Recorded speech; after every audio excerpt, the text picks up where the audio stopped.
Son temas de los que uno tiene cierta idea, ¿no? Bien, pues ya inició la grabación. Les agradezco mucho a todas y todos que están presentes en esta aula virtual de la Escuela Judicial Electoral para seguir hablando de estas posturas, yo no sé si llamarlas modernas o contemporáneas, yo creo que contemporáneas, ¿no? Acerca del derecho, de la epistemología, de la argumentación, de la interpretación. Yo creo que hay varias cosas que me parece vale la pena tratar de tener claras, ¿no? Primera, que lo que estamos mostrando son algunas de las posturas que existen acerca de esto que estamos platicando desde una perspectiva estrictamente jurídica, ¿no? Porque desde una perspectiva filosófica, pues desde luego, perdón, déjame meto eso.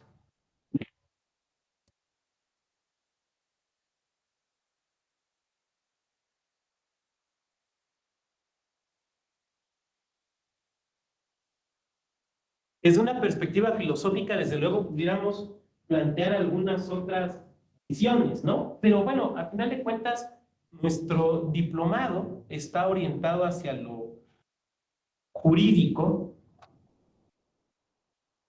y por esa razón, pues he decidido seleccionar algunas que son necesariamente desde lo jurídico. Lo cual nos obliga a dejar fuera algunas otras visiones que pudieran ser muy interesantes, ¿no? Desde luego estoy pensando, por ejemplo, en epistemologías del sur. Estoy pensando en el nuevo, en lo que se conoce como el nuevo constitucionalismo latinoamericano, o en una versión amplia, digamos, del neoconstitucionalismo. Pero me pareció prudente tomar, digamos, la visión ferrayoliana. Y el día de hoy vamos a hablar de los Critical Legal Studies. ¿Por qué la versión ferrayoliana? ¿Por qué la visión ferrayoliana? Bueno, trataba yo de dejarlo claro el viernes, porque es una postura del derecho, acerca del derecho y de la democracia que ha tenido una gran influencia, un gran peso en el pensamiento jurídico, sí mexicano, pero yo diría latinoamericano en los últimos años. Y trataba yo de explicar el por qué, ¿no?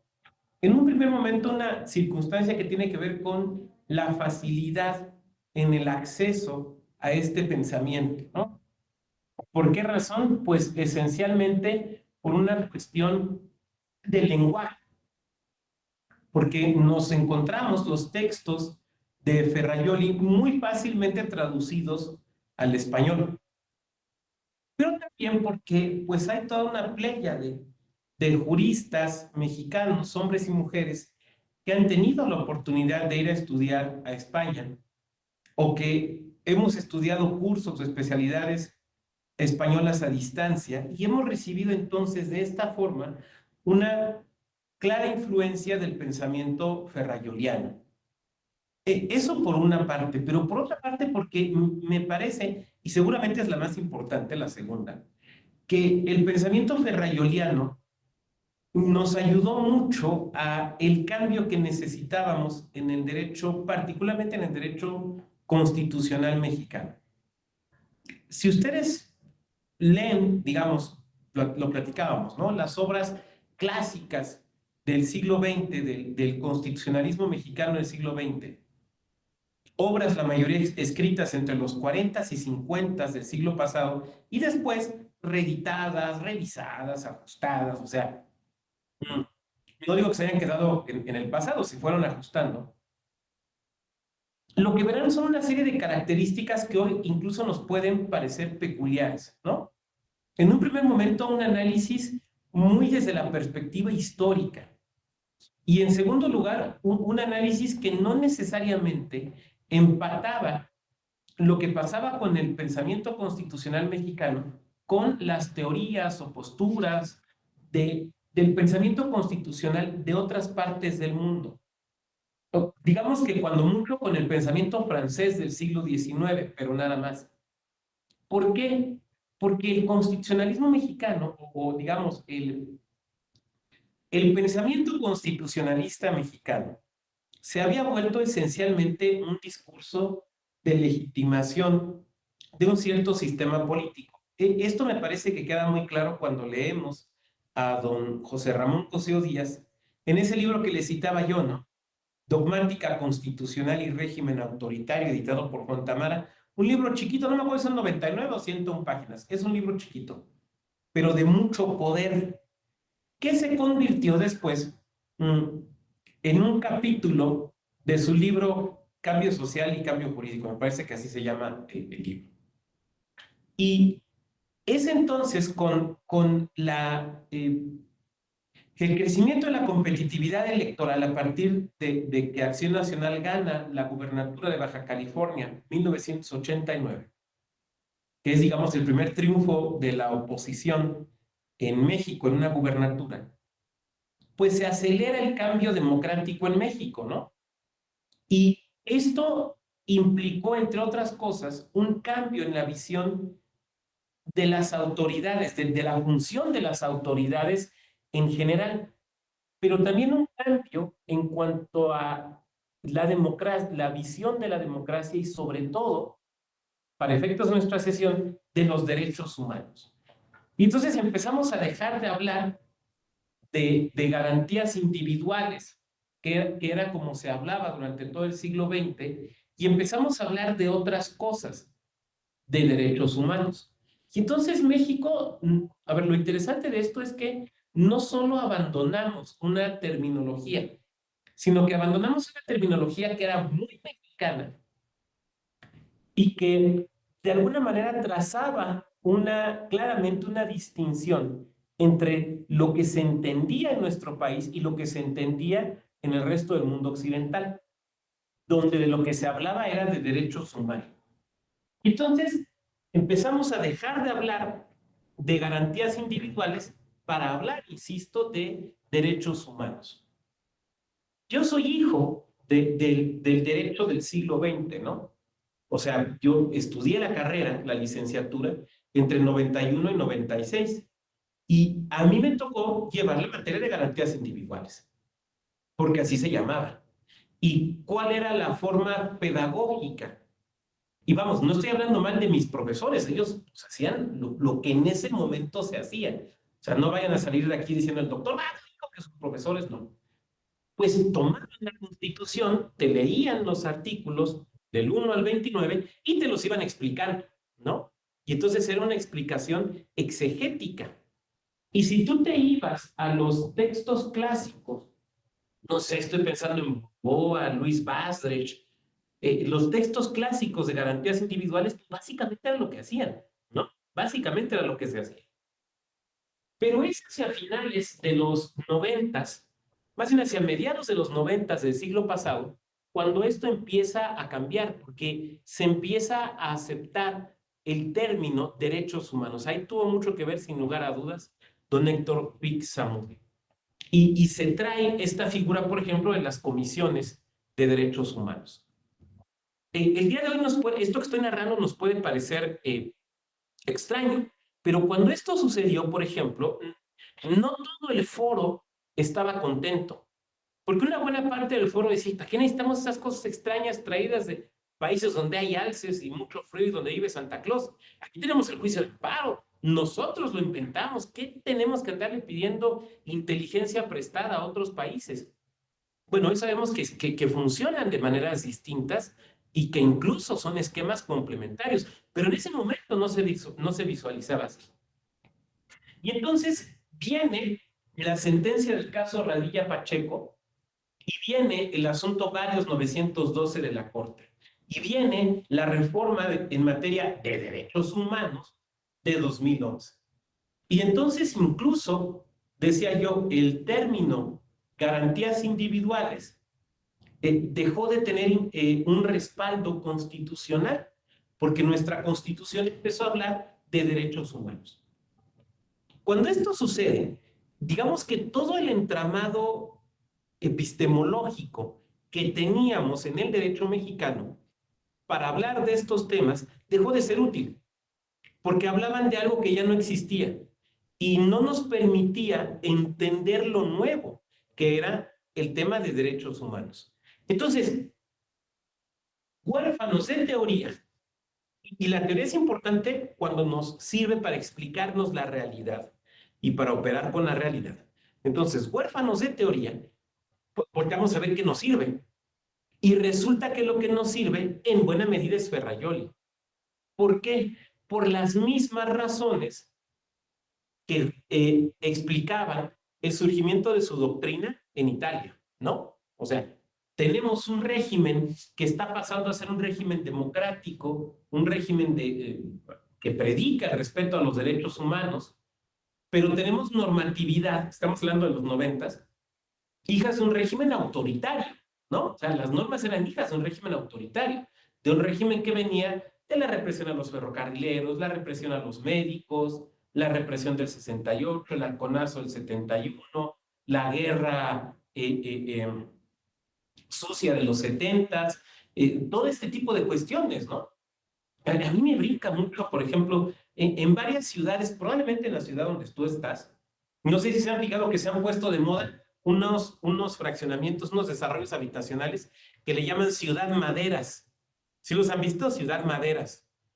Y yo siempre que veo ciudad maderas, yo lo que me acuerdo es de los alzamientos en México. Me acuerdo del asalto al cuartel Maderas en Chihuahua en los 60, un intento guerrillero en Chihuahua en los 60. Pero bueno, lo que estoy tratando de decir es que entonces, en ese momento histórico, los 90, lo que tenemos es un derecho constitucional que se vuelve liberal, que se vuelve protector de derechos humanos, que reconoce el término mismo de derechos humanos y una doctrina jurídica y una legislación jurídica que no se compadecen de este cambio. Entonces, ¿cuál es la doctrina que nos sirve? La ferrayoliana.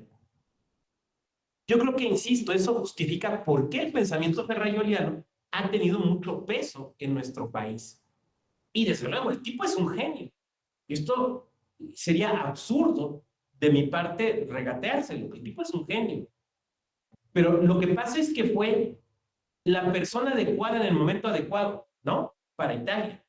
Pero resultó también para nosotros la persona adecuada en el momento adecuado. Ya está.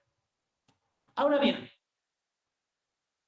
desde luego, no es la única postura, digamos, moderna acerca del derecho, acerca de la interpretación y la argumentación en el derecho. Una de las características que tiene el, eh, la postura garantista es que Ferrajoli construye también, en buena medida, una teoría de la interpretación. Y esto tiene una influencia importante porque si ustedes observan, en los últimos 15, 20 años, la argumentación se ha convertido en un tema muy importante en el derecho. ¿Cuántos cursos, clases, libros, seminarios tenemos de argumentación? ¿No? Entonces, de repente parece que el derecho es esencialmente o únicamente argumentación. Aquí tenemos que tener mucho cuidado, porque el derecho, desde luego, es un fenómeno del lenguaje. La argumentación, desde luego, es muy importante en el derecho, pero el derecho es más que argumentación. Podríamos, el derecho es otra cosa que se sirve de la argumentación, pero que no es solamente argumentación. El derecho es esencialmente un fenómeno de poder, porque el derecho deriva del poder y a la vez el derecho regula el poder. Lo que estoy tratando de decir entonces es que el derecho se exprese pues, en un idioma, que el derecho sea un fenómeno del lenguaje, que la argumentación sea muy importante en el derecho, no debe hacernos olvidar que el derecho esencialmente es una cuestión que tiene que ver con el poder. Y que si olvidamos esto, entonces estaremos malentendiendo lo que es el derecho, que esencialmente tiene que ver con quién puede obligar a otra persona a que haga algo que esa otra persona no quiere y que pueda amenazarle con una sanción, con un castigo, con una consecuencia respaldada por el Estado. Esencialmente eso es el derecho. ¿Para qué lo usemos? Esa es otra pregunta. ¿O por qué es importante la argumentación? Pues esa es otra pregunta. Pero el derecho esencialmente, insisto, y esto no se nos debe olvidar, es un fenómeno de poder. Una de las posturas que lo ha entendido con mucha claridad es la que vamos a analizar el día de hoy, que son los Critical Legal Studies. Esta es una corriente del derecho surgida en Estados Unidos. ¿Alguien de aquí ha escuchado hablar de ella? Digamos que es poco conocida en nuestro país. No del todo desconocida, pero digamos poco conocida por varias razones. La primera de ellas, porque casi no se han traducido sus textos al español, ¿no? En siglo XXI por ahí hay un libro acerca, un libro de ellos. Sí, Natalia, perdón.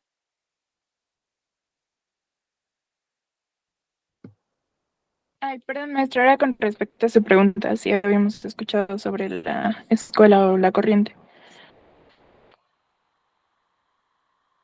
Ah, ok. ¿Y qué nos comentarías? Eh, bueno, justamente en primer semestre, en la mayoría de las carreras de Derecho, pues se lleva la materia de introducción a la teoría del derecho, introducción al estudio del derecho, y bueno, en mi caso, se nos ha mencionado como parte de, o que surge a partir del realismo jurídico como parte de justamente estas corrientes epistemológicas del derecho y que surge en Estados Unidos y pues justamente eso, ¿no? Que de alguna manera deriva del realismo jurídico, que es lo que he podido pues comprender de ella. Perfecto, Natalia, muchas gracias. Y sí, sí, desde luego, va justamente por ahí. Es una corriente surgida en Estados Unidos. Estados Unidos es curioso, ¿no? A pesar de que no es una sociedad dada a la especulación, desde luego, pues nos ha aportado inventos interesantes en el derecho, ¿no? Se inventaron la forma confederada de Estado, inventaron la federación, inventaron el sistema presidencial. Y en corrientes del derecho, bueno, no inventaron el realismo jurídico, porque también, digamos, los escandinavos se podrían pelear esa paternidad, pero sí una visión o una corriente del realismo jurídico y también una corriente del escepticismo jurídico, ¿no? Ahí es súper interesante leer, por ejemplo, a Jerome Frank, un escéptico del derecho muy interesante. Y también es cierto que hay áreas del derecho mexicano que tienen una gran influencia del derecho americano. Estoy pensando, por ejemplo, en la doctrina de la prueba ilícita. La doctrina de la prueba ilícita en México básicamente nos viene de Estados Unidos. Básicamente nos viene de Estados Unidos. Miren, les voy a poner aquí una liga a un documento. Miren, déjenme lo busco. Permítanme un segundo.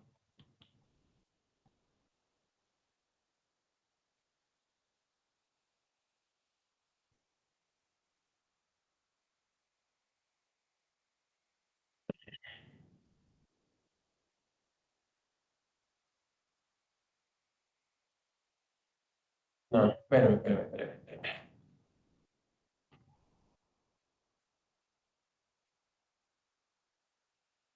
Está, está. Que les voy a poner aquí una liga. Está. Es esta, nada más déjenme ver que abra bien, que no vaya yo a darles lo que no. Sí, sí está. Esta es una. Este es un libro. Está la versión impresa, pero esta es la versión digital. De la Comisión Estatal Electoral de Nuevo León, donde tuvieron la gentileza de publicar un texto acerca de prueba ilícita. Y ahí desarrolló la idea de cómo los conceptos de prueba ilícita y el desarrollo de la prueba ilícita en México, básicamente nos vienen de Estados Unidos. O sea, ahí hemos tenido una influencia importante. Pero una de las corrientes más modernas del derecho, no solo del derecho constitucional, del derecho y la interpretación, en Estados Unidos son los Critical Legal Studies. Aquí tenemos dos de sus figuras señeras, ¿no? El señor de la izquierda que nos ve con cara como que de reserva y de duda, viendo a ver si yo explico bien sus ideas, es Duncan Kennedy, justamente el autor del libro que les mostré el viernes. Se acuerdan que les mostré un libro amarillo que se llamaba A Critic of Adjudication. Él es, digamos que él es el padre de los Critical Legal Studies, y ese libro es como la Biblia.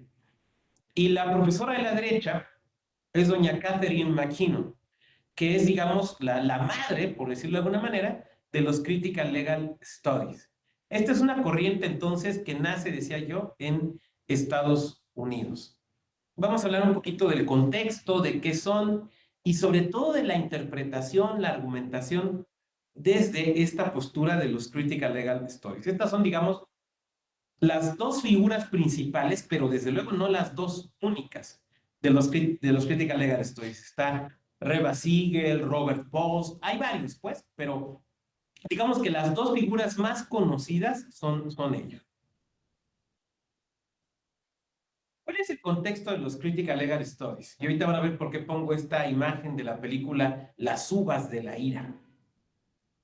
Eh, bueno, es una corriente, decía yo, que nace en Estados Unidos y que nace de, esto lo cuentan ellos mismos, esto no me lo estoy inventando yo, lo cuenta, por ejemplo, el propio Duncan Kennedy, de la gran diferencia que hay entre el mundo intelectual europeo y el mundo intelectual americano. En el mundo occidental, la gran mayoría de las corrientes teóricas pues nos han venido de estados de Europa, ¿no? Si nosotros pensamos, por ejemplo, en grandes mentes filosóficas del siglo XX, pues seguramente pensaríamos en Sir Bertrand Russell, pensaríamos en Ludwig Wittgenstein, pensaríamos en Heidegger, pensaríamos en Hannah Arendt, y lo que tienen en común todas estas figuras es que son de Europa. Si pensamos también en las mentes del siglo XX, las mentes jurídicas, seguramente pensaríamos en Jelinek, en Kelsen, en Hart, en Dworkin, y de nueva cuenta son mentes europeas, ¿no? Con esto lo único que estoy diciendo es tratando de ilustrar este punto. La diferencia que para los Critical Legal Studies existe entre el pensamiento y la inteligencia europea y americana. Y dicen, bueno, en Estados Unidos, en Europa, la mayor, perdón, déjenme escuchar este mensaje es aquí del trabajo, permítame un segundo, por favor.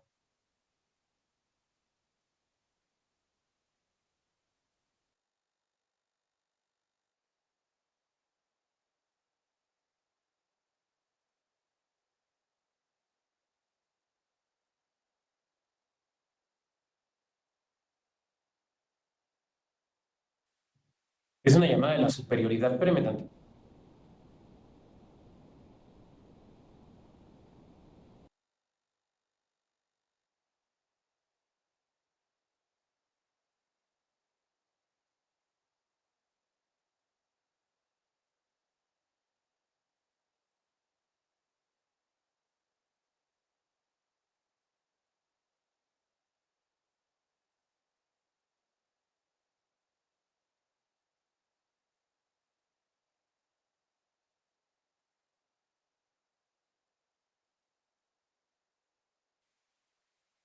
Es lo malo de andar en tantas cosas, ¿no?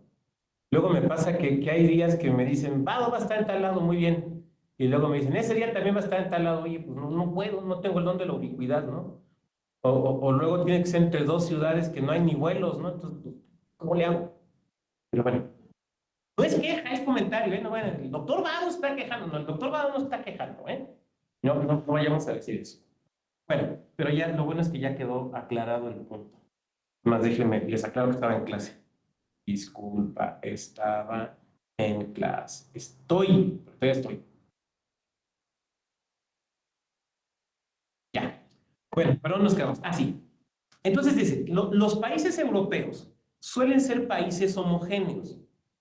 Los países, sobre todo después de la Primera Guerra Mundial, ¿no? Después de la desaparición del último gran imperio, que fue el imperio austrohúngaro. Dice, Estados Unidos es un país altamente heterogéneo. Porque hay poblaciones nativas, porque hay poblaciones, hay rusos, hay ucranianos, hay irlandeses, hay polacos, hay italianos, hay franceses. Hablan distintos idiomas y vienen de mundos distintos, filosófica, jurídicamente hablando, mundos distintos. Es un país muy heterogéneo, lo cual me parece que es cierto y sigue siendo. Segunda, la diferencia entre el papel del intelectual en Estados Unidos y en Europa. O sea, el papel del intelectual, dicen los autores de los Critical Legal Studies, insisto, todo esto lo dicen ellos, no yo. En Europa es muy prestigiado, ¿no? Fulano de tal es profesor universitario, ay, don profesor, y, ¿no? Perenganita de tal es la titular de la cátedra, no sé qué carambas en tal universidad. No, no, ver para arriba. O sea, ser intelectual es algo socialmente valioso. Dice, en cambio, en Estados Unidos, ¿qué es lo que parece? Ser intelectual. A ver, o sea, ¿tú a qué te dedicas? No, yo doy clases y escribo libros. O sea, ¿tú no tienes una empresa? No. ¿Tú no eres tiktokero? No. ¿Eres influencer? No. ¿Qué haces? Doy clases. No es relevante. No, no es una profesión con prestigio social, eso es lo que quiero decir. Entonces, la población en Europa, lo que dicen los Critical Legal Studies, tienden a escuchar a los intelectuales, a los y los intelectuales, a validarles, a decir, bueno, ya lo escribió don fulano, ya lo dijo doña Perengán, alguna razón tendrán. En Estados Unidos les va. Entonces, hay una diferencia en la función del intelectual. ¿Por qué? Porque en Estados Unidos, insisto, todo esto no es mi opinión, es opinión de los Critical Legal Studies. Lo relevante es el éxito económico. Lo relevante es el éxito económico. ¿Cuánto ganas? ¿Cuánto has ganado? Oye, es que a mí no me interesa ser rico, a mí me interesa publicar, me interesa escribir, entonces eres un mediocre. ¿Cuánto billete generas? Por eso no es valioso. O sea, el dedicarse a la actividad intelectual no es socialmente valiosa. O sea, es valioso entre tus cuates a lo mejor, pero tus cuates también son profesores de universidad. O sea, pero socialmente no es valioso. Otro elemento muy importante, dice, bueno, en Europa, la sociedad está sumamente politizada. En Estados Unidos no. Yo creo que esto lo acabamos de ver. No sé si vieron, pues, lo que ha venido pasando en Francia, ¿no? Se decide bajar la edad de retiro y ya vieron, sí vieron cómo se pusieron en Francia, ¿no? Empezaron a protestar y quemas y marchas y le gritaban a Macron, ¿no? Ya usamos una vez la guillotina, la podemos volver a usar, papá. O sea, vele midiendo el agua a los camotes, ¿no? Salió un video que se volvió famoso en Twitter. Yo lo vi en Twitter, pero seguramente en TikTok también andaba. Seguramente lo vieron. Es una toma donde el tiro de la cámara está, digamos, de atrás hacia adelante. Entonces, hacia atrás está uno de estos típicos cafés parisinos, ¿no? Con su toldito ahí en la banqueta y demás. Y está una pareja sentada así platicando. Como a 5 pasos de la pareja está una protesta y están quemando cosas, están aventando cosas. ¿Sí vieron ese video? Y está padrísimo porque al fondo ves a la gente prendida, literalmente prendida, están quemando cosas. Están aventando, o sea, hay un enfrentamiento, pues. Y 5 pasos para atrás, está una pareja tomando café. Hasta decían, o sea, ¿quién así para el fin del mundo? Es una sociedad sumamente politizada. En Francia, por ejemplo, el poder de los sindicatos, pero por ejemplo, el poder de las asociaciones agrarias es fortísimo. Prácticamente fue lo que paró la posibilidad de constitución de la Unión Europea. Vamos, es muy fuerte. Vayamos al Reino Unido, el Partido Laborista. ¿De dónde viene el Partido Laborista? Pues de la fuerza de los sindicatos. O sea, son sociedades sumamente politizadas. La americana es una sociedad mucho más orientada a lo económico y a lo visual que lo político. Lo político no les interesa tanto. Hay un profundo desarraigo. El migrante, o sea, ellos afirman, Estados Unidos es un país hecho de migrantes y el migrante es esencialmente alguien desarraigado, porque lo han sacado de su entorno, de su cultura, de su idioma, de su religión, de sus costumbres, hasta de su forma de vestir. Y tiene que adaptarse a otra. Eso implica justamente un desarraigo. Una cultura individualista y profundamente materialista. Por eso yo quise poner esta imagen. No sé si conozcan, ¿han leído esta novela, Las uvas de la ira? ¿La han leído?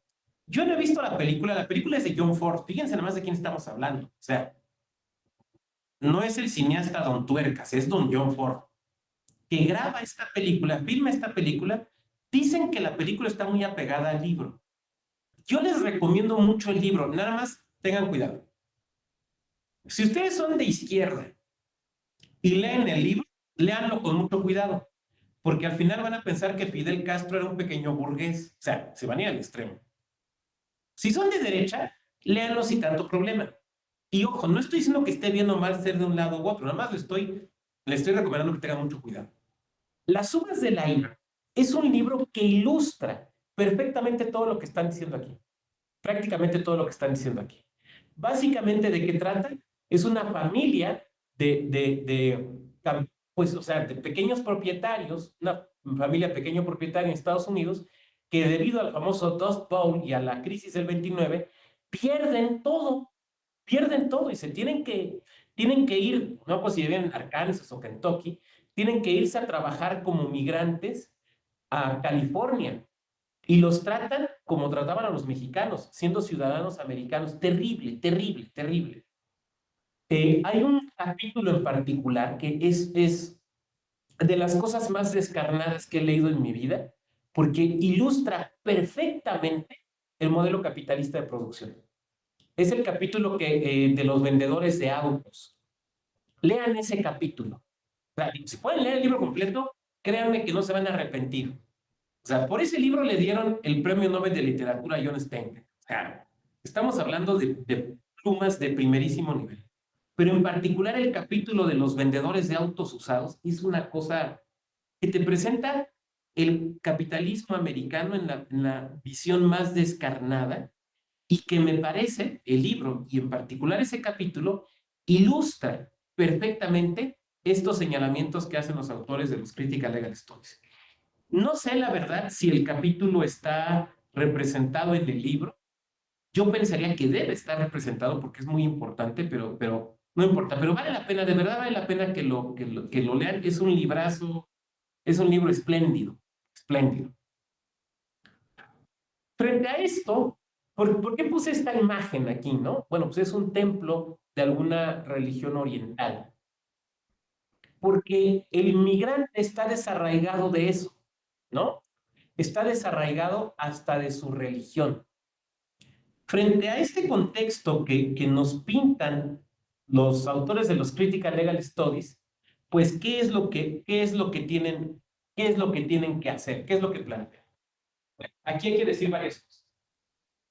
Esta es una corriente del derecho que nace, digamos, hacia finales de los años 60, muy hacia finales de los años 60 en Estados Unidos, cuando se da la confluencia de varios elementos.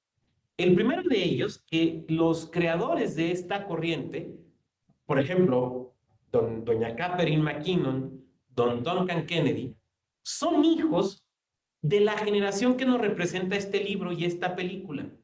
O sea, ellos son los hijos de aquellos a los que les pegó la crisis del 29.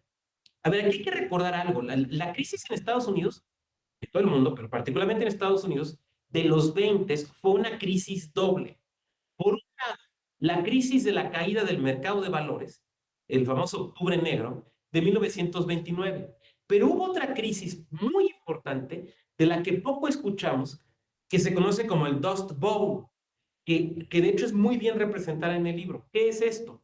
Bueno, en el área de las planicies en Estados Unidos, en el área, digamos, cerealera de Estados Unidos, donde estaba la parte de la producción agrícola más importante, se había vuelto un área esencialmente de monocultivo. Ahora, ¿qué pasa con el suelo cuando hay monocultivo? Ya sé que a lo mejor aquí no hay campesinos, pero pues todos llevamos algunas materias relativas en la prepa y en la secundaria. ¿Qué pasa cuando solamente cuando se siembra lo mismo en la tierra? Se agotan, se agota, porque necesitas estar cambiando el cultivo, porque si no agotas los nutrientes. Entonces vino un monocultivo, la tierra se desgastó, esto provocó que no hubiera lluvias, y el Dust Bowl se conoce por eso, porque no dejó de llover, había grandes vientos que levantaban polvaredas, y lo que hicieron fue prácticamente acabar con el suelo que había, que era el suelo productor. ¿Por qué? Porque se volvió polvo y ya no tenía nutrientes, por una cuestión de monocultivo. Entonces, son dos cosas cruzadas que le pega a la sociedad americana: la crisis financiera y la crisis alimentaria. Entonces, esta generación que vemos representada en esta película son los papás y las mamás de esta generación. O sea, cuando a don Kennedy o cuando a doña Catherine McKinnon les platicaban sus papás o su mamá de su infancia, les platicaban cosas terribles. Perdimos la casa, el abuelo se quedó sin trabajo, nos corrieron de donde vivíamos, la familia se dispersó, o sea, unas historias feas, pues, es lo que quiero decir. Entonces, tienen una sensibilidad importante porque vienen de una generación que el capitalismo la destruyó. Vienen de esa generación. Una, dos, hacia finales de los años 60 en Estados Unidos, viene una marea conservadora. Recuerden que en los 50 y la primera parte de los años 60 en Estados Unidos, pues fue la época de los Kennedy, de Martin Luther King, de la lucha por los derechos civiles. Digamos que fue la época progre, ¿no?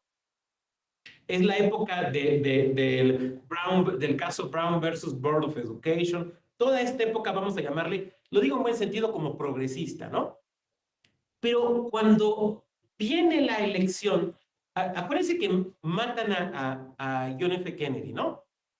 Viene el proceso electoral, se queda el tejano, hombre, ¿cómo se llama? ¿Cómo se llamaba? El que se quedó de presidente cuando murió Kennedy. Se me acaba de ir el nombre. No era Gerald Ford fue después de Nixon. Ay, uno que era senador tejano. Johnson, muchas gracias, Francisco. Lyndon B. Johnson, que es el que impulsa la ley de los derechos civiles y demás. Bueno, cuando viene la posible reelección de Lyndon B. Johnson, eh, el Partido Demócrata como que se divide, una parte con él y otra parte apoya a Robert Kennedy, el hermano de John. Pero a Robert, en un restaurante de California, le aplican la misma que a John F. Kennedy, le pegan un balazo y lo matan. De hecho, muere en brazos de un migrante mexicano que trabajaba en ese restaurante de hotel. Toda esta agitación, el Partido de los Panteras Negras, toda esta agitación política provocó que la sociedad americana, como que lo que dijeron fue, a ver, pues, ahí voy a dejar de compartir un momento, quiero ver. A ver, ya tuvimos mucho progresismo, ya tuvimos mucho avance, ya tuvimos mucho. Queremos algo más tranquilo, ya no queremos luchas, ya no queremos manifestaciones, no queremos protestas, ¿no? Y entonces, por el Partido Demócrata se intenta organizar y sacan al que le conocieron como el candidato hippie, así le decían, George McGovern. Esto se ve, por ejemplo, en la serie aquella, la película que está en Netflix que se llama Los Siete de Chicago. A McGovern le va, que era el candidato como más radical, le va tan mal que si la memoria no me falla, solo gana en un estado. Y yo creo que ganó porque contaron mal los votos. Le fue mal es poco. Los republicanos se dan cuenta de que el pueblo americano está cansado de progresismo y de avances de derechos y que ya no quieren manifestaciones, quieren algo muy tranquilo, quieren un presidente gris. Y entonces voltean a ver, ¿qué es lo más gris que tenemos? Pues Richard Nixon. ¿Te acuerdas de Richard Nixon, no? O sea, no hay nada más gris que Richard Nixon. O sea, el tipo en las fotos a color sale a blanco y negro. No hay nada más gris que él, pues, es lo que quiero decir.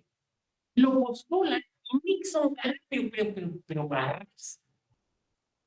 Entonces viene una ola conservadora muy fuerte en Estados Unidos. Producto del voto popular. Esto es importante, ¿eh? Esto es importante. A veces pensamos que el voto popular solamente lleva a opciones progresistas al gobierno. A veces no. El ejemplo es Nixon, y hay muchos otros ejemplos. Pero ahorita, para efectos de las transiciones, el ejemplo es Nixon. Entonces, este grupo de jóvenes, como eran en ese momento los creadores de los Critical Legal Studies, que estaban acabando la carrera, o que tenían muy poquito tiempo de acabarla y apenas empezaban digamos, su carrera académica, se dejan colgados de la brocha, porque ellos son de una ideología y de una postura epistemológica, digamos, progresista a favor de los derechos, pero se dan cuenta que la cresta de la ola ya pasó y que al contrario, ahora lo que viene es una ola muy fuerte, conservadora, republicana. Porque acuérdense, después vino Reagan, por ejemplo. Entonces ellos dicen, bueno, en este momento donde no nuestras ideas, nuestros valores, nuestros ideales no están siendo valorados por la sociedad americana, ¿qué vamos a hacer? Digamos entonces que es una postura acerca del derecho que nace de la crisis, porque se dan cuenta que las mayorías ya no están con ellos. Es que hubo una serie de cosas, como toda sociedad, muy contradictoria, ¿no? Lo voy a tratar de ilustrar con un solo ejemplo. Seguramente ustedes habrán escuchado del partido de los Panteras Negras, las Panteras Negras, que era un partido radical afroamericano. Y seguramente también habrán escuchado de un gran director de orquesta y compositor, músico, pianista, que fue Leonard Bernstein. Les recomiendo mucho la Rapsodia en Azul, en la interpretación de la Filarmónica de Nueva York con la dirección de Leonard Bernstein y él al piano. El tipo era un genio, era un súper dotado. Bueno, pero fíjense lo que pasó. En estas épocas de mucha agitación, pues a varios integrantes de los Panteras Negras los meten a la cárcel. Entonces, pues, hay un grupo ahí de gente que presiona al gobierno, paga abogados, consigue que salgan. Y entonces les hacen a estos militantes del partido Panteras Negras Liberados, les hacen una fiesta en el departamento de Leonard Bernstein en Nueva York. Ella se imaginara, seguramente daba la quinta avenida, muy elegante. De esos lugares donde a mí me daría pena estar porque me sentiría fuera de lugar. Ustedes no, pero yo sí. Bueno, hacen la fiesta y cuentan que uno que los militantes de este partido que estaban ahí se sentían como raros, se sentían mal, se sentían raros.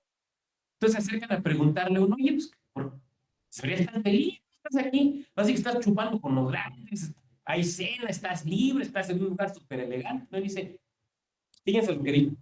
¿Ya te fijaste que los únicos afroamericanos somos nosotros que nos están festejando y los del servicio? ¿Se fijan lo potente del comentario? ¿Se fijan lo potente de la observación? Es una sociedad con profundas contradicciones. Los creadores y los militantes de los Critical Legal Studies se dan cuenta de esto. Se dan cuenta que es una sociedad profundamente contradictoria con todas las características que ya apuntábamos y que además hay un reflejo profundamente conservador. Frente a esto, ¿qué es lo que hay que hacer? Dicen ellos. Pues, en primer lugar, hay que asumir la existencia de comunidades que han perdido sus referentes.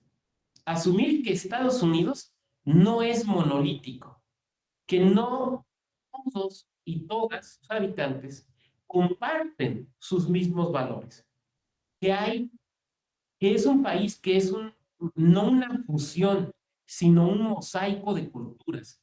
No una fusión porque esas culturas se mantienen, ¿no? Es, es lo que dicen, de repente vas a Los Ángeles y hay partes, o a algunas ciudades de Texas, y o me dicen que en algunas partes de Chicago, y hay partes donde hasta hoy es el fierro viejo, ¿no? O sea, te sientes como si estuvieras en Iztapalapa, es igualito. ¿Por qué? Porque se mantienen estas culturas. Dos, partir de que son un grupo profundamente descentralizado. Los Critical Legal Studies no se identifican con un grupo surgido de una sola universidad. No es que podamos decir, sí, es que son los de Yale, son los de la Universidad de Nueva York, son los de la Universidad de Texas. No, sino que que eso es muy común en Europa, ¿no? O sea, en Europa podemos hablar de la escuela de tal, de la escuela de tal, identificándolos como por universidades. En Estados Unidos no, en los Critical Legal Studies no, sino que asumen que son profesores y profesoras que están por todo el país y que de repente pues habrá unos de Arizona y otros de Miami y unos de Puerto Rico y otros de Alaska, con una gran descentralización que por lo tanto no se encuentran en un solo lugar. Por ejemplo, esto es muy interesante si lo vemos, a ver, por ejemplo, refiramos a la vida intelectual española, ¿no? La vida intelectual española, ¿dónde se da o dónde se daba? En los cafés. Y entonces decían, no, es que Don Unamuno tenía su tertulia en tal café. No, es que Ortega y Gasset tenía su tertulia en este otro café. Ah, es que los ultraístas se reunían en este otro café. O sea, esa reunión física, los de los Critical Legal Studies asumen que no la tienen y que eso los vuelve un movimiento intelectual profundamente descentralizado. Eso es súper interesante porque es una de las diferencias que tienen con el pensamiento europeo, ¿no? O sea, cuando hablamos del derecho europeo, por ejemplo, hablamos de la Escuela de Viena, porque hablamos de Kelsen y sus discípulos, ¿no? O hablamos de la Escuela de Heidelberg, para pensar en el pensamiento kantiano y en sus discípulos. Y los Critical Legal Studies dicen, no, nosotros no pertenecemos a una sola universidad, sino somos un movimiento descentralizado en muchas universidades de Estados Unidos. Y que por lo tanto, lo que deben hacer es organizarse no por temas o por áreas del derecho, sino por centros de estudio. Esto es súper interesante. Si nosotros pensamos, por ejemplo, en la escuela kelseniana, pensamos en gente que se dedica al derecho constitucional y a la justicia constitucional. Si pensamos en Heidelberg, pensamos en gente que se dedica a la filosofía, ¿no? Los Critical Legal Studies no se dedican a una sola área del derecho, sino que trabajan en muy distintas áreas del derecho. Por ejemplo, tienen textos de derecho constitucional, pero también de derecho penal, pero también de derecho de daños, pero también de derecho de los contratos, pero también de violencia de género. O sea, no se agrupan por un área del derecho, sino por centros de estudios. De manera tal que, por ejemplo, en el mismo centro de estudios podíamos estar la compañera Elwitz, Patricia, Arturo y yo. Y entonces Elwitz se dedica a cuestiones patrimoniales, pero desde una perspectiva de los Critical Legal Studies. Patricia se dedica al derecho penal desde los Critical Legal Studies. Arturo a la sociología jurídica desde los Critical Legal Studies. Y yo al derecho electoral desde los Critical Legal Studies. Eso hace que esta corriente de pensamiento tenga un impacto que va más allá de una sola área. O sea, por ejemplo, Kelsen. ¿Kelsen tiene impacto en el derecho familiar? Creo que ni han oído hablar de él, ¿no? ¿Kelsen tiene impacto en el derecho mercantil? Pues no, pero los Critical Legal Studies sí. Digamos que son como el agua en un muro de una casa vieja. Se transmina y se pasa a todos los cuartos, entendiendo por cada cuarto las distintas áreas del derecho. Y algo muy importante, como una decisión política, y fíjense lo que estoy diciendo, como una decisión política, los Critical Legal Studies se vinculan primero con las minorías raciales, étnicas y de la diversidad sexual. A propósito se vinculan con ellos. Y muy importantemente, con el movimiento feminista.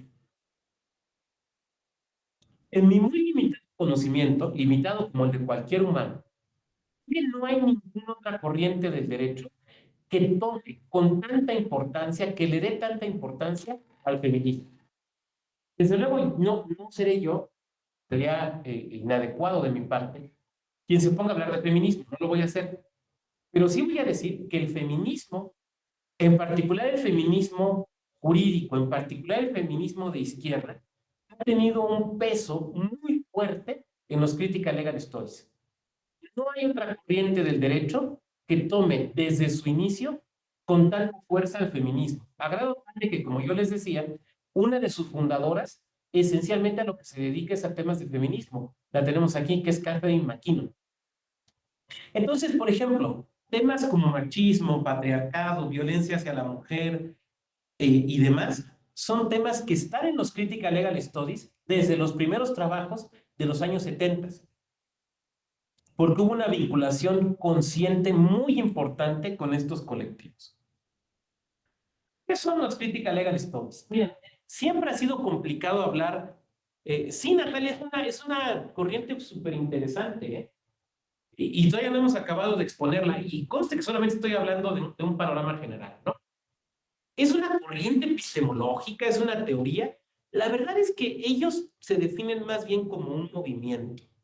No es un movimiento o una actitud frente al fenómeno jurídico. No es una teoría porque no pretende teorizar en el sentido de hacer una suma del conocimiento. O sea, nadie de los Critical Legal Studies pretende escribir una teoría general del derecho, ¿no? Teoría general de la interpretación. No, se dedican a sus áreas. El que se dedica a contratos, el que se dedica a derecho de daños, el que se dedica a derecho constitucional. Entonces, es más un movimiento que una teoría. No plantean como tal, entonces, una teoría correcta. Utilizan elementos, son muy dados a una visión, yo no sé si la palabra sea holística, porque retoman elementos del marxismo, del psicoanálisis y del feminismo. Es muy interesante, porque, así lo digo, toman elementos del marxismo. Son unos hijos de Lenin y de... No, no, no, no, no. Pero sí toman elementos de análisis que vienen del marxismo. Elementos del psicoanálisis. A ver, sobre todo en sus planteamientos acerca de la interpretación del derecho y del comportamiento de los jueces y las juezas respecto a la interpretación del derecho, retoman elementos claramente del psicoanálisis, lo cual se me hace muy interesante, muy interesante. Y ya decía yo del feminismo. Ahora, también yo sé que hay distintas versiones, vertientes, corrientes dentro del feminismo. No estoy diciendo que de todas, pero sí es una postura acerca del derecho muy abierta hacia el feminismo. Decía yo, no se circunscriben a un área del derecho. Trabajan cualquier área del derecho. Te puedes encontrar Critical Legal Studies en cualquier área del derecho que se te ocurra, ¿no? No son como otras corrientes donde esencialmente trabajamos teoría del derecho, esencialmente trabajamos constitucionalismo o trabajamos interpretación. No, aquí son mucho más abiertos y abiertas. Carecen de una intención totalizadora, ¿no? O sea, lo que decía ya hace un momento, no pretenden hacer una teoría, no pretenden escribir la teoría general de... No, lo cual de suyo es una pretensión bastante positivista y decimonónica, ¿no? Y conste que lo digo yo que escribí un curso de teoría general del proceso, pero bueno, es una visión muy como de esas épocas. ¿Qué tienen en común? ¿Qué es? Porque lo que me podrían decir, oiga, doctor, pues suena algo muy desarticulado. ¿Qué es lo que les significa? Bueno, que tienen una postura crítica hacia la supuesta objetividad y neutralidad del discurso jurídico. Digamos que lo que significa a estas posturas acerca de los estas posturas de los critical legal studies, digamos que lo que les es común a todas y a todos estos autores es que están en contra de una visión objetiva y neutral del derecho. Lo que plantean es que el derecho jamás es objetivo y jamás es neutral, y que responde a determinados valores, a determinado modelo económico, a determinados intereses, a pesar de que haya un discurso que pretenda sostener la objetividad y neutralidad del derecho. Como pueden ver ustedes, esta afirmación es muy potente, porque ¿cuántas veces se nos ha enseñado a pensar que el derecho es absolutamente neutral, el derecho es totalmente objetivo?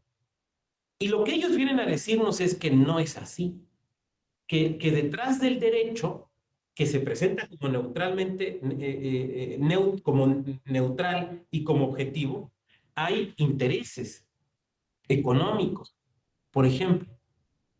Esto me parece que es muy importante porque creo que sí nos evidencia algo que a veces no nos damos cuenta. Creo que aquí en México quien lo ha hecho muy evidente ha sido Jaime Cárdenas. Ojo, yo no estoy diciendo que Jaime sea miembro de los Critical Legal Stories, no estoy diciendo eso. Lo que estoy diciendo es que Jaime, por ejemplo, en muchos textos, pero en particular en uno que se llama El modelo jurídico del neoliberalismo, claramente demuestra cómo hay una relación entre el modelo económico y el sistema jurídico, ¿no? Y que no puede haber, no hay un divorcio entre un modelo económico y un modelo jurídico. Bueno, digamos, esta es la verdad que quieren decir quienes se dedican a los Critical Legal Studies, que es paradójicamente una verdad muy potente, pero muy limitada. Ok, ya nos dijiste eso, y luego, no, pues es que el derecho no es objetivo, su aplicación no es objetiva ni neutral. Ok, ya, aceptémoslo críticamente. ¿Y luego qué? Y luego no hay mucho más. Luego no hay mucho más. Creo que esta es una de las cosas que nos hace evidente que los Critical Legal Studies es más una actitud frente al derecho que una corriente teórica. Ahora, esto es un defecto.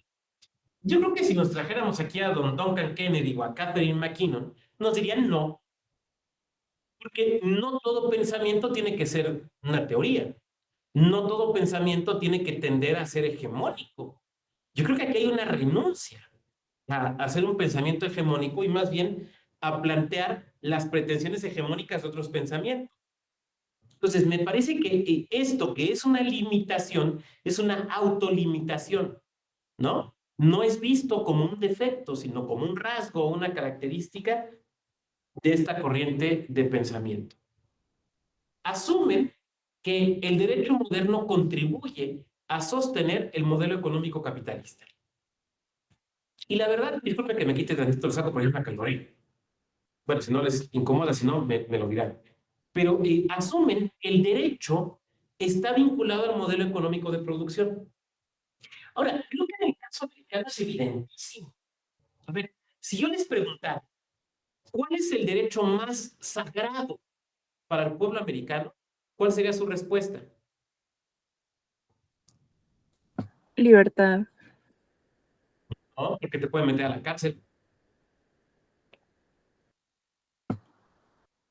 Propiedad, bueno, como derechos liberales, ¿no? En general. La propiedad por encima del derecho a la vida, Natalia. Y Natalia tiene toda la razón, es el derecho a propiedad. A ver, es que esto es evidentísimo. A ver, en Estados Unidos te pueden condenar a muerte, sí. En Texas les encanta. De que te condenan a muerte, te condenan a muerte. Pero jamás, jamás te van a condenar a la pérdida de todos tus bienes. Eso sí, ni madres. Sí, pero a perder tus bienes no. Porque la propiedad es sagrada. No es sagrado para el pueblo americano que el derecho a propiedad. Entonces, claro, es una sociedad capitalista. Ahora, ojo, ojo, ojo. Yo no estoy criticando, yo no estoy diciendo que eso está mal. Lo único que estoy diciendo es que esto es así. Y eso lo ven con mucha claridad quienes trabajan dentro de la corriente de pensamiento de los Critical Legal Studies. Entonces, como es una sociedad orientada hacia la ganancia económica, como es una sociedad orientada hacia esa parte, el derecho está orientado hacia eso. ¿Qué es lo que hay que proteger por sobre todas las cosas? La propiedad. ¿Cuál es el peor atentado que se puede cometer? Aquel que es contra la propiedad. Pero es que es evidentísimo, o sea, bueno, es una sociedad que puede tener armas, ¿no? Pero lo que no, o sea, puedes atentar contra la vida del otro, pero no contra sus bienes. Entonces, claro, esto ellos lo ven con mucha claridad. Lo que pasa es que, digamos, ahí estaba, pero no se decía. O sea, como que la virtud que tienen los Critical Legal Studies es que lo dicen. Después, buscan evidenciar las filiaciones ideológicas, las doctrinas jurídicas y estos con la desigualdad social, en una metodología que le llaman el trashing, la metodología del trashing. Esto es, frente a las posturas teóricas que te dicen, no, no, no, es que el derecho es neutral, el derecho no tiende a proteger a una clase sobre la otra, ellos lo que te dicen es, no, ni madres, El derecho tiene un origen clasista, lo cual es bastante marxista. O sea, ahí podemos ver la influencia del marxismo, ¿no? El derecho tiene un origen clasista, forma parte de la superestructura y tiende a proteger a una clase social. ¿Los intereses de quién? De los propietarios. Ahora, un americano común y corriente nos diría, sí, porque a nosotros lo que nos importa es eso, el éxito económico. Una política académica no construye una teoría, sino demoler puntos concretos. Por ejemplo, si yo me dedico a trabajar derecho de familia y formo parte de los Critical Legal Studies, lo que voy a hacer es tratar de evidenciar cómo el derecho familiar americano lo que hace es tutelar o proteger una cierta estructura de poder sobre el individuo. ¿Te fijas? Entonces, lo importante es que estoy construyendo a partir de eso. Esa es mi postura desde los Critical Legal Studies. Muy importante, el punto último, la militancia en causas sociales. A ver, creo que hay un modelo, voy a dejar de compartir. Creo que tenemos un modelo. A ver, hay un modelo del académico o de la académica que es como muy apolítico, ¿no? No, es que el docente universitario, la docente universitaria, debe ser un ejemplo de ponderación, debe ser una gente medida, una gente discreta, una gente prudente. Y entonces, ¿cuál es la imagen que tenemos del académico, de la académica? Pues alguien en su cubículo, ¿no? O sea, sale del cubículo a dar clase y después se regresa al cubículo, ¿no? Y escribe libros y... Los autores de los Critical Legal Studies, la postura que tienen es, eso está mal. El académico, el académico, la académica tiene que salir a la calle para comprometerse con las causas sociales y luchar por las causas sociales. De manera tal que la clase sea una prolongación de ese compromiso social.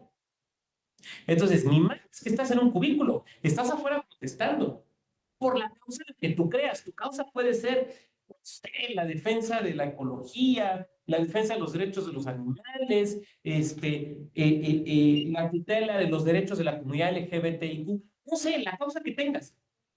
Pero ellos no, ellos asumen que quienes participan en esta corriente tienen algún compromiso social, que lo hacen evidente, ¿no? Entonces, van y defienden a los que meten a la cárcel por andar en esas protestas, andan en esas protestas, hacen las sentadas, se amarran a los árboles, van y protestan, organizan grupos con los estudiantes, o sea, hacen mucha política.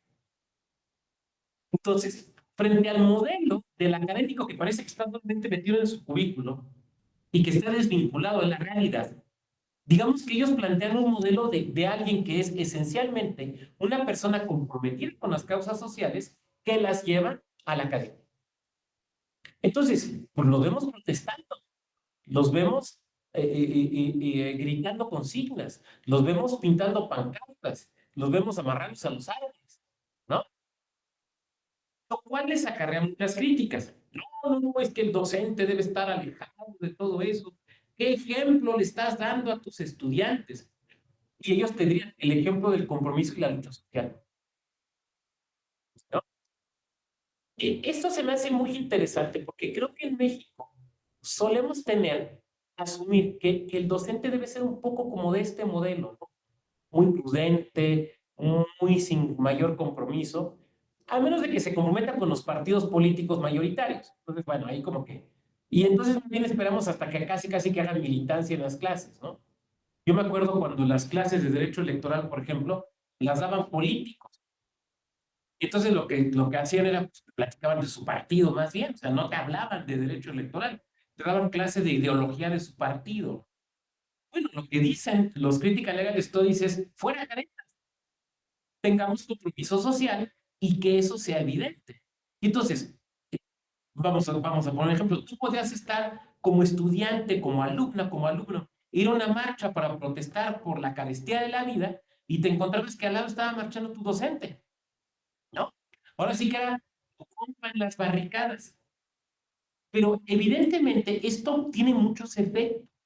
Por ejemplo, rompe la presunción de una relación jerárquica de superioridad docente-alumno, porque se vuelve más un compañero de ruta o una compañera de ruta, ¿no?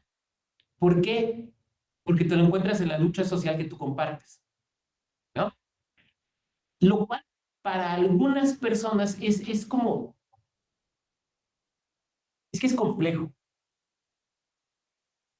Miren, yo no tengo problema, se los decía, ¿no? Creo que sí se los dije. Yo no tengo problema si me dicen doctor Vado, licenciado Vado, maestro Vado. La gente normalmente me dice Vado, yo no tengo problema. Mientras no me digan güey, yo no tengo problema. Pero sabemos que hay mucha gente que yo creo que hasta su esposa les dice doctor. Bueno, conocí un caso. ¿Por qué?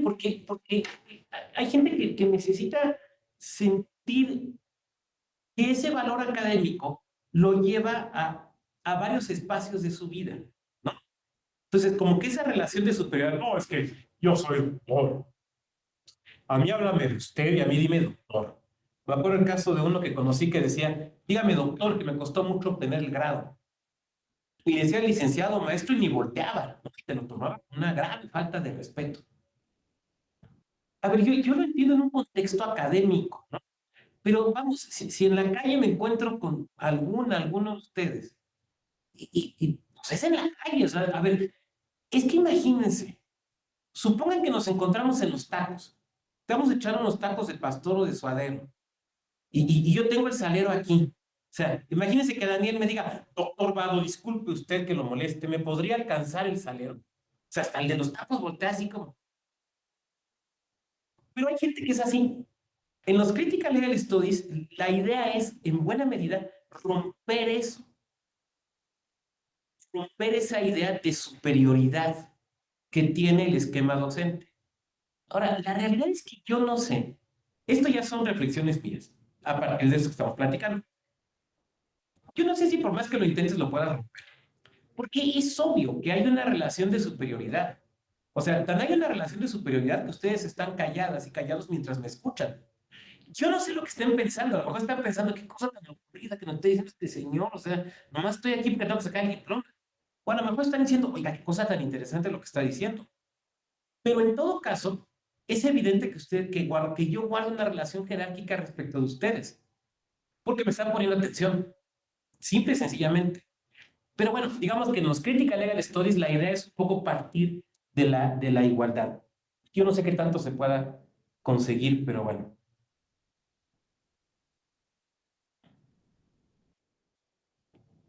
Este libro que ven aquí es, digamos, el texto en español, que creo que es más fácil conseguir de ellos. Bueno, en internet se consiguen más, pero digamos impreso. Es un muy buen libro, un libro muy interesante. Ahí está, ¿no? Constitucionalismo democrático de Post y Sieg, que digamos es un libro donde se ve la aplicación del pensamiento de los Critical Legal Studies al derecho constitucional. Pero recuerden lo que les dije yo hace unos momentos. No solo trabajan derecho constitucional, también trabajan otras áreas del derecho, prácticamente cualquier área del derecho. Como verás, Daniel, es la serie de Derecho y Política que coordina Roberto Gargarella. Tenía que ser Gargarella quien impulsara el conocimiento de esto aquí, ¿no? Aunque claramente Gargarella creo que no pertenece a los Critical Legal Studies, pero no importa, o sea, él trata de difundirlo, lo cual me parece que está bien. ¿Qué ideas tienen sobre la Constitución? Bueno, una que es muy provocativa. Dicen, hay que distinguir entre lo que es Constitución y lo que es el derecho constitucional. La Constitución es lo que el pueblo entiende que es la Constitución. Por pueblo, cualquiera que no es experto en derecho. El derecho constitucional es el discurso de la academia y de la judicatura, que pueden no ser la misma. Creo que esto es muy interesante observarlo ahora en México, ¿no? De repente en algunos temas parece que hay una discrepancia entre el discurso de las y los juristas y el discurso de una buena parte de la población, ¿no? Y que el discurso de las y los juristas a veces es distinto del de la mayoría. Y entonces alguien aquí me va a levantar la mano y me va a decir, claro, doctor, porque la función de la judicatura es ser un poder contramayoritario. Creo que alguien de los Critical Legal Studies diría sí. Nada más que entre estar con las mayorías y contra las mayorías, nosotros, diríamos Critical Legal Studies, preferimos las mayorías. Dos, hay una distancia entonces entre constitución y derecho constitucional. Y cuando hay esta distancia entre lo que el pueblo cree que es la constitución, y fíjense la palabra que estoy utilizando, no estoy diciendo ciudadanía, no estoy diciendo ciudadano, ciudadano, estoy hablando de pueblo. Entre el pueblo, entre el discurso constitucional del pueblo y el discurso constitucional de las élites, porque en la academia somos una élite, porque la judicatura forma parte de. Entonces, cuando se da esta discrepancia y esta distancia entre lo que el pueblo entiende por constitución y el discurso del derecho constitucional, el que puede deslegitimarse es este. El que corre el riesgo de deslegitimarse es este. Plantea la idea de un constitucionalismo popular que implica quitarle poder a los tribunales. Durísimo. Aquí es donde toda la corriente del constitucionalismo robusto, ferrayoliano, aquí es donde, espérame. El guardián de la Constitución no pueden ser las mayorías. El guardián de la Constitución tiene que ser la judicatura. Y los críticos legales dicen, no, papá, espérame, tenemos que confiar en el pueblo. ¿Qué es la posición más irreductible entre una y otra? Lo cual no deja de ser curioso, porque Ferrajoli surge de una cierta visión del derecho, de una cierta visión socialista del derecho, izquierdista del derecho. Estos también son izquierdistas, pero digamos que son como los trotskistas y los leninistas. O sea, no los pongas juntos porque... Un constitucionalismo democrático, la idea de una legitimación democrática de la labor jurídica a partir de los valores e ideas del pueblo. Yo diría que ellos plantean un constitucionalismo, lo digo con todo respeto, pero tratando de ser ilustrativo, un constitucionalismo de la calle, ¿no? O sea, un constitucionalismo de la ciudadanía y no de la interpretación de quienes nos asumimos como juristas. Esto se resume en esta frase de Duncan Kennedy, que me parece una gran, creo que resume perfectamente la postura de los Critical Legal Studies, que viene en este libro que es el que les mostré. Todos quieren que sea verdad, que no solo es posible, sino también habitual, que los jueces juzgan desprovistos de una ideología, pero todos están al tanto de la crítica y todos saben que la teoría ingenua del imperio de la ley es una fábula. ¿Se diga lo duro, lo potente de esta afirmación? Yo creo, y ahorita se los voy a comentar, que es una afirmación muy dura, muy potente, muy contundente, pero un poquito equivocada. Pero ahorita voy a profundizar en eso. Para los Critical Legal Studies es muy importante la interpretación jurídica, pero no la interpretación jurídica desde las teorías, que tú Olversiteca, que tú... No.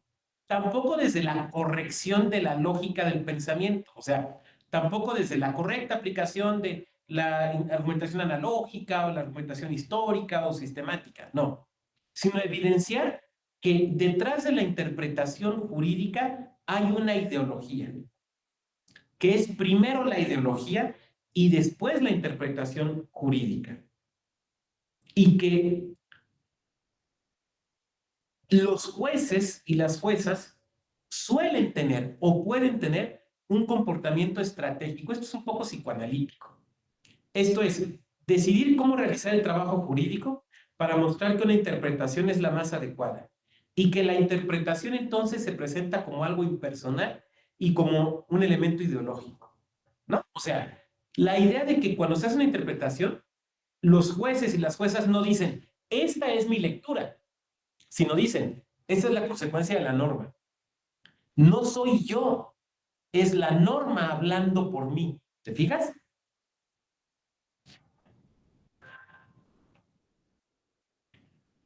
Esta foto es una foto que a mí se me hace muy interesante. Si ustedes se fijan, ¿no? Son las 4 justices que ha habido en la Corte Americana. Bueno, ahora hay una más, está Amy Barrett, ¿no? Nos faltaría aquí doña Amy Barrett. Pero digamos, las 4 primeras Justice de la Corte Americana, está doña Sonia Sotomayor, Bader Ginsburg, están todas ellas, ¿no? Y entonces dicen 3 tipos de juezas. ¿Se fijan que dice juezas? Bueno, les voy a platicar por qué. Una cosa muy interesante de los Critical Legal Studies es la conciencia del uso político del lenguaje. Entonces, ellas y ellas empezaron desde los 70s, por lo menos, con lo que nosotros ahora entendemos como lenguaje inclusivo. La verdad que, miren, esto del lenguaje inclusivo a mí se me hace... Cuando alguien me dice, doctor, ¿usted qué opina? Yo pongo de ejemplo a Jorge Luis Borges. Busquen en YouTube cualquiera de las conferencias de Borges y siempre empieza igual, siempre. Señoras, señores. Y digo yo, si Borges, que era Borges, usaba un lenguaje así, ¿a nosotros qué nos cuesta? Que no somos Borges.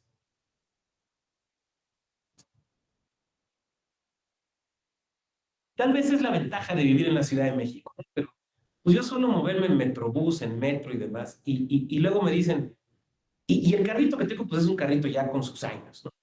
Y siempre hay gente que te dice, ¿no? ¿Por qué no te compras otro carro? ¿Por qué no te pones en carro? ¿No? Y yo siempre les contesto, si Borges se movía en metro, si Borges se movía en trolebús, que era Borges, que yo que no soy nadie, no me mueva en metro, no sé,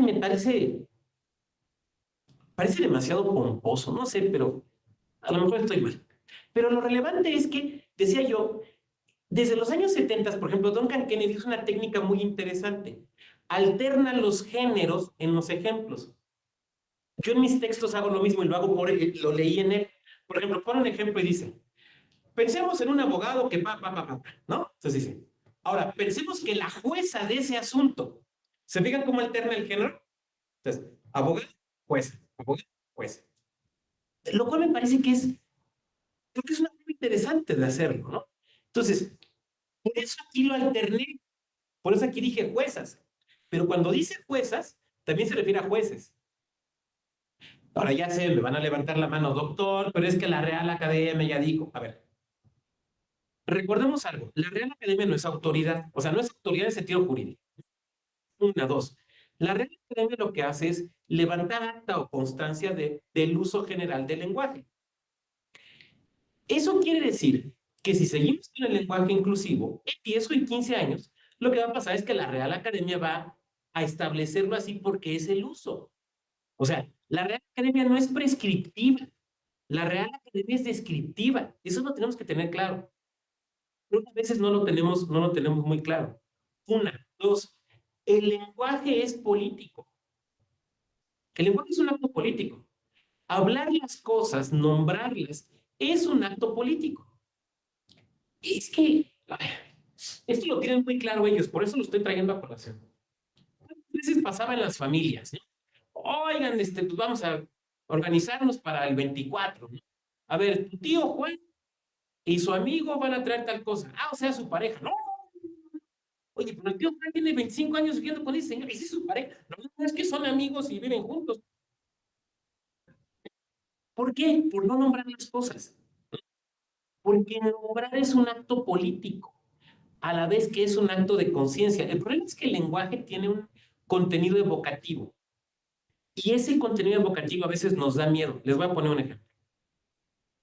Las personas que nuestros padres han muerto, se nos dicen huérfanos. O sea, el huérfano o la huérfana es quien no tiene padres porque ya murieron, ¿no? O sea, tiene un nombre, ¿se fijan? Porque lo natural es que los padres mueran antes que los hijos o las hijas. ¿Estamos de acuerdo?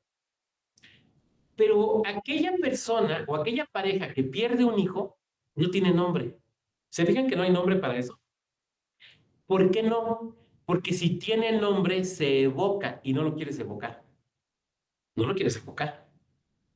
Me van a decir, doctor, eso me suena un poco como al uso mágico del lenguaje. A ver, los abogados hacemos uso mágico del lenguaje todo el tiempo. Todo el tiempo. Si yo les digo, les vendo mi celular a 10,000 pesos, lo cual sería un robo, pero bueno, 10,000 pesos. Y Patricia me dice en este momento, va, doctor, yo se lo compro. Aunque el celular sigue en mi mano, aunque Patricia no me ha dado el dinero, sabemos que ya hay compraventa. O sea, Y sabemos que hay consecuencias jurídicas. Ella me tiene que pagar y yo no puedo romper el celular. Es un uso mágico del lenguaje. Esto lo describe con mucha claridad un realista jurídico escandinavo que es don Carl Olive Crona. Busquen su libro ahí en Fontamara. Bueno, entonces ellos dicen, hay tres tipos de juezas o de jueces, que serían el activista, que está motivado por su idea de justicia, busca elaborar una interpretación distinta de la que parecería la mejor. No es éticamente neutral, puede ser conservador o liberal, pero admite que su interpretación no es posible. El mediador es el que está buscando como que un punto medio, ¿no? Bueno, es que está usted muy radical y el otro sí. Eso lo vemos mucho en tribunales de tres, ¿no? Como que hay dos que se van a los extremos y uno que trata de llegar al punto medio. Por último, el bipolar. Puede ser liberal en unas sentencias, conservador en otras. ¿Por qué? Porque tiene una visión estratégica. Si es juez, digamos, de los niveles inferiores, quiere llegar a los de arriba. Entonces, lo que hace es, permítame el término, olisquear, como que ¿para dónde va el viento? Ah, pues ahorita como que estamos muy activistas. Ah, mis sentencias van a ser activistas. Híjole, pero es que ahora ya más bien estamos medio restringidos, medio conservadores. Ah, bueno, es que ahora son de esta otra forma. Entonces, su comportamiento va definido no tanto por lo que crea que es la mejor lectura del derecho, sino por lo que cree que es mejor para su carrera. ¿Se fijan? Por lo que cree que es mejor para su carrera. Entonces, distintos tipos de jueces o de jueces. Una decisión liberal, dicen los Critical Legal Studies. Si se resume en un sentido que los liberales dicen que es liberal, o sea, si los partidos, los grupos, las asociaciones, digamos, muy liberales, te echan porras, es que esa fue una decisión liberal. Cuando fue parte de un programa identificado con lo liberal. Por ejemplo, la sentencia del aborto, la de Roe versus Wade. Esa era una bandera liberal. Cuando la Corte decide a favor de eso, se entiende que es una decisión liberal.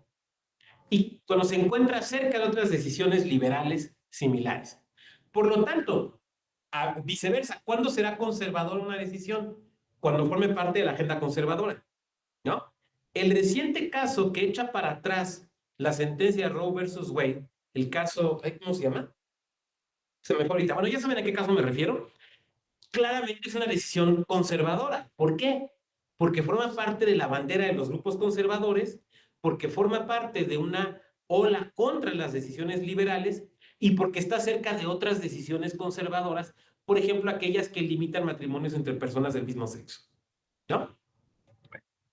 Ojo, yo con esto no estoy diciendo, a ver, yo estoy explicando una corriente. Yo no estoy diciendo que está bien o mal ser de un lado o del otro, ¿eh?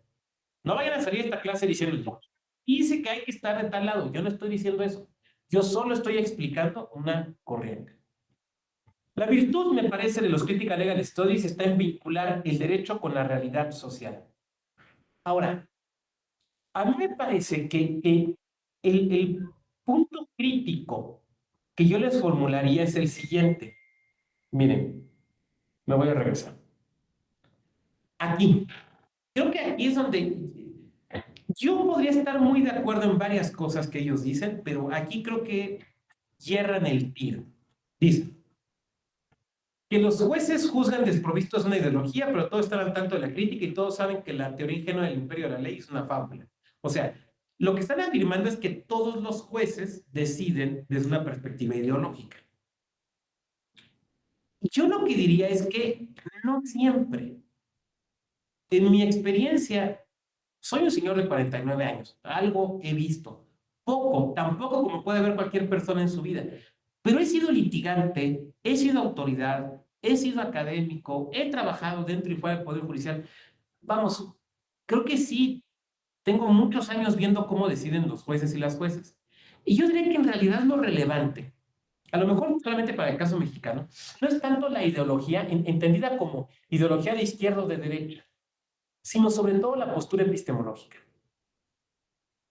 Es un tema que he trabajado mucho en análisis de sentencias, en el modelo que he desarrollado de análisis de sentencias.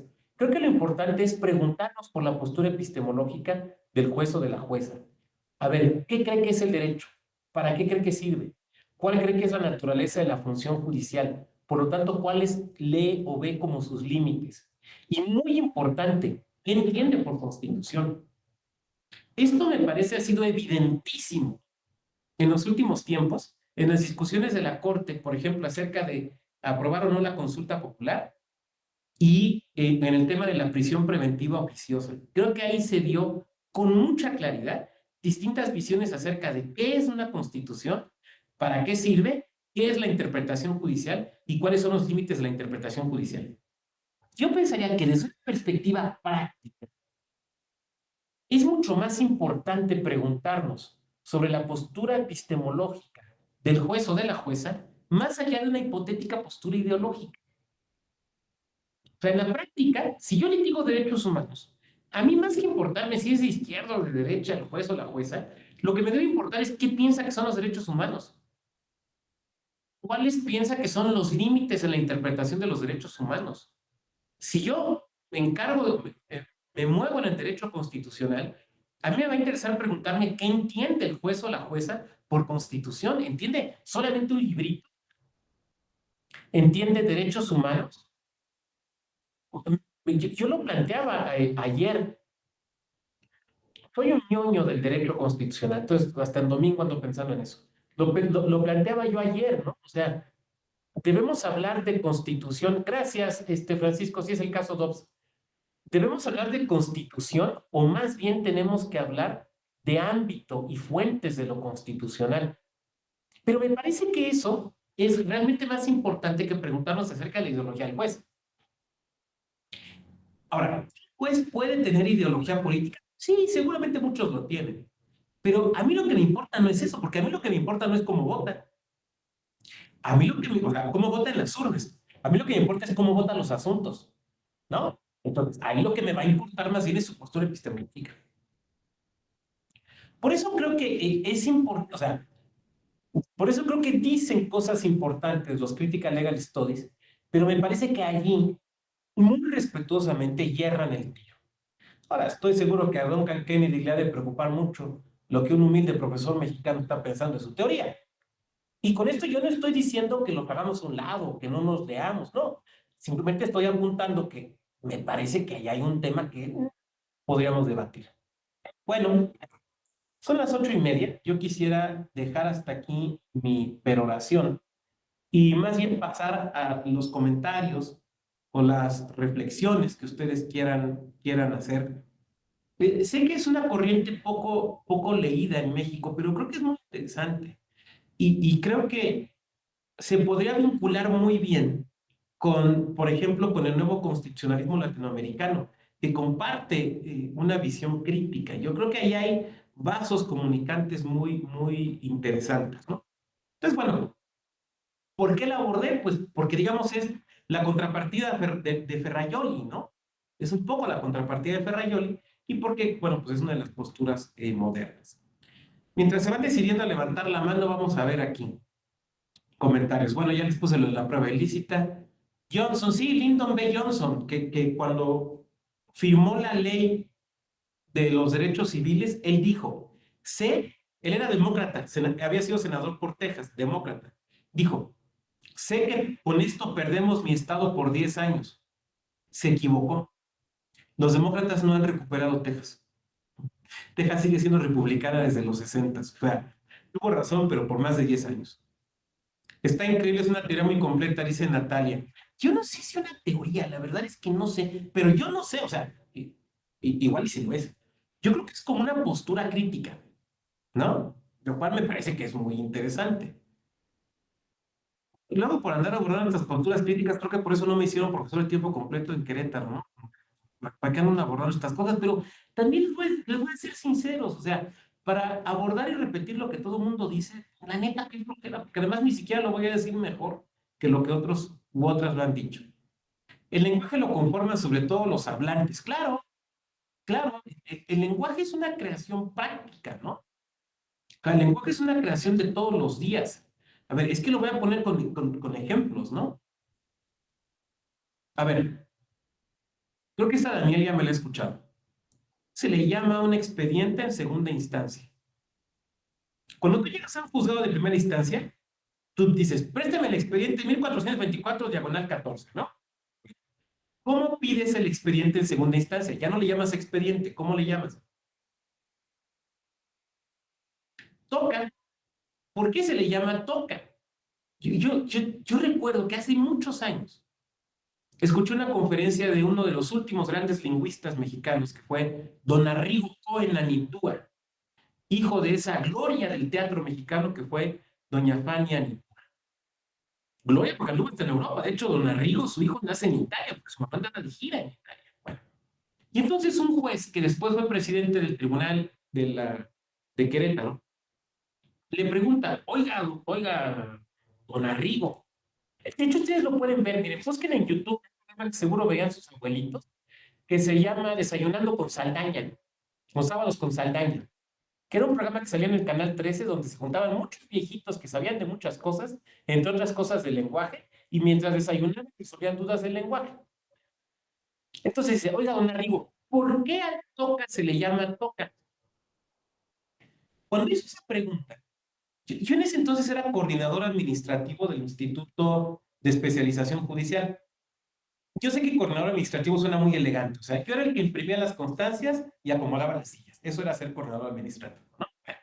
Entonces dice don Arrigo, si yo tuve la misma duda y se la pregunté a un magistrado del Tribunal Superior de Justicia del Distrito Federal y me contestó, es que cuando llega el oficial de partes con el alterón de asuntos nuevos, lo reparte y te dice, a ti te toca, a ti te toca, a ti te toca.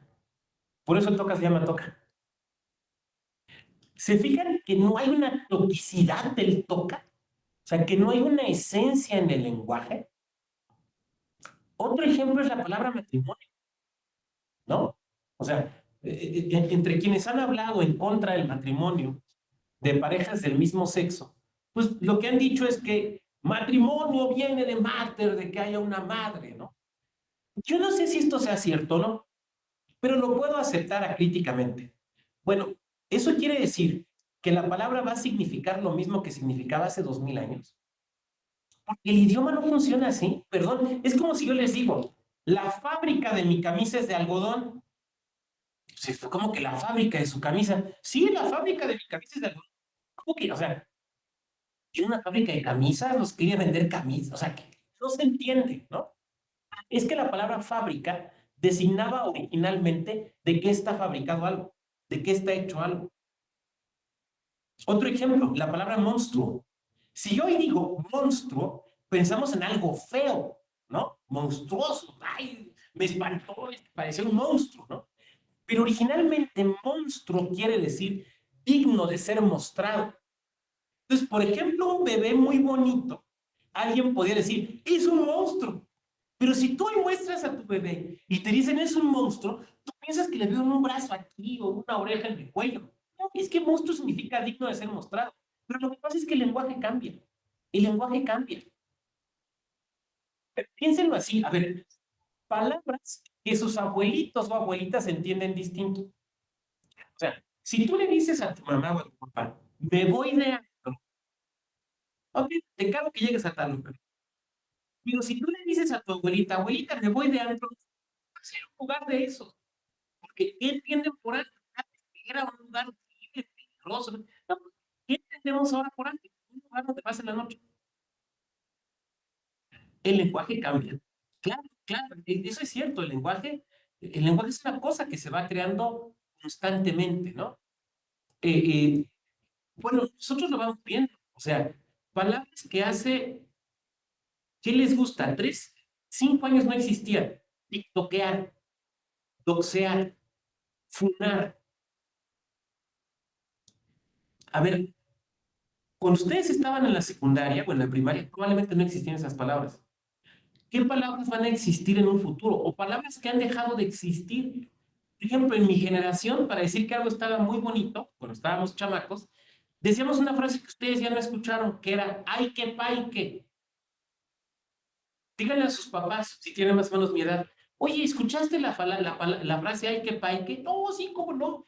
Es que fíjate que Cepillín tenía un programa y decía ay, qué paique, y todos decíamos ay, qué paique. Probablemente en 20 años nadie entenderá cuando alguien diga catafixia. El lenguaje es así. Y tratar de atarnos al lenguaje, o sea, obvio, el lenguaje va cambiando. Y tienes de dos. O cambias con el lenguaje o te van a dejar de entender. Esa es decisión de cada quien. El lenguaje es un tema interesantísimo. En YouTube ya no se puede decir lo mataron, ahora es lo desvivieron. Creo que en TikTok también, yo luego ando en TikTok y es puro, es desvivieron. Se puede uno ver alabanzas bélicas y cosas así, ¿no? Bueno, el lenguaje lo compraron los hablantes, sí, el Dobbs versus Jackson, claro, ese es el asunto. Toca, muy bien. ¿Quién más? Adelante, Natalia. Sí, gracias, maestro. Bueno, primero agradecerle muchísimo por estas dos clases, porque la verdad, o sea, con todo el respeto a los demás ponentes, o sea, creo que estas últimas dos clases son las que he disfrutado muchísimo más. Em, y bueno, quería hacerle como una pregunta, ya como todo lo que vimos sobre los Critical Legal Studies, ¿qué considera que es el aspecto que podríamos rescatar para aplicar como actualmente al derecho? O sea, como el aspecto que considera que es mucho más, que nos brinda como bastante claridad en la actualidad, que considera más importante que es necesario rescatar justo. Yo creo que tener la conciencia de que el derecho no es neutral valorativamente hablando. O sea, siempre hay, o sea, el derecho no puede ser neutral valorativamente hablando, porque simplemente la Constitución tiene principios y tiene valores, ¿no? Esto lo dijo con mucha brillantez don Néstor Pedro Sagüez, que es de esas gentes a las que hay que leerle hasta la lista del mandado porque de todo le va a aprender uno. Don Néstor Pedro en un gran libro que se llama Interpretación Constitucional, bueno, es que todos él son librazos, dice, el juez no puede ser imparcial hacia los valores de la Constitución. Y uno diría, pues, ¿que no los jueces y las juezas deben ser imparciales? Respecto al asunto, sí, pero no respecto a los valores constitucionales. Los valores constitucionales hay que aterrizarlos. Es que eso lo sabemos muy bien en materia electoral. O sea, hay principios en la materia electoral, certeza, legalidad, independencia, imparcialidad, objetividad, máxima publicidad. Los tenemos que aterrizar. O sea, un funcionario, olvidémonos un juez, un funcionario electoral, una funcionaria electoral no puede decir, no, a mí esos valores no me importan. No, te tienen que importar, están en la Constitución. Ahora, ¿cuáles son los valores y los principios que te deben importar? En tanto juez o jueza, los del sistema constitucional, no los tuyos, los del sistema jurídico. Ahora, alguien de aquí me va a decir, bueno, ¿y qué pasa cuando los valores constitucionales van en contra de mis valores personales? Bueno, en tanto funcionario o funcionaria, tú tienes que obrar conforme a los valores constitucionales. Oiga, doctor, pero eso no me va a generar una disonancia cognitiva. Sí, por eso tengo que ir al psicólogo. Sí, por eso hay que, lo digo en serio, al psicólogo, claro, claro. Miren, yo a veces he escuchado, por ejemplo, funcionarios que dicen, nunca aquí en el tribunal, en otros lados, no, es que yo decido según mi conciencia, porque al final, porque me voy a dormir es conmigo mismo y para tener paz. Y entonces yo me quedo pensando, ¿quién te dijo que ser funcionario público es para tener paz? ¿Quién te dijo que ser juez o jueza es para dormir 8 horas bien? ¿Dónde viste eso? O permítanme citar a un gran ideólogo del Partido Acción Nacional, a don Carlos Castillo Peraza, que dijo, quien quiera salvar su alma, que no se meta a la política. Claro, es que tiene razón. Bueno, es que el mismo Cristo lo dijo, ¿no? Dijo, la verdad los hará libres. Nunca dijo los hará felices, los hará dormir bien, los hará evitar tener agruras. Dijo los hará libres. Pero la libertad es una cosa que puede no traer la paz, ¿eh? Bien, esa sería mi respuesta, Natalia. Espero que sea de utilidad y agradezco mucho tu muy amable y gentil comentario. ¿Qué posturas epistemológicas se encuentran en la actual integración de la Corte? Arturo Mondragón desde Platón. Sí, claro, claro. La Constitución está basada en axiomas que imprimen una ética e ideología implícita. Claro, a veces es implícita, a veces es bien explícita, ¿eh? Sobre todo en las constituciones posteriores a la segunda posguerra. Sí, desde luego, claro que sí, sí, totalmente. Posturas de, bueno, es muy interesante porque, por ejemplo, respecto a la Constitución, uno encuentra ministros o ministras que identifican que la Constitución es esencialmente el libro que llamamos Constitución, ¿no? Y que debe haber una deferencia hacia ese libro que llamamos Constitución. Yo veo que otros ministros y ministras consideran que Constitución es lo que tiene que ver con derechos humanos, ya sea que la fuente sea el librito llamado Constitución o, por ejemplo, una sentencia de una corte internacional, y son entonces dos posturas distintas. Yo sería la persona menos autorizada para decir cuál es la correcta. No lo diría, porque a mí no me toca decirlo. Bueno, lo voy a decir en un libro que estoy acabando. Estamos escribiendo el Maestro de la Mata y yo, pero sale el año próximo, entonces no los quiero spoilerear. Pero lo que sí diría es que hay distintas visiones acerca de lo que es constitución.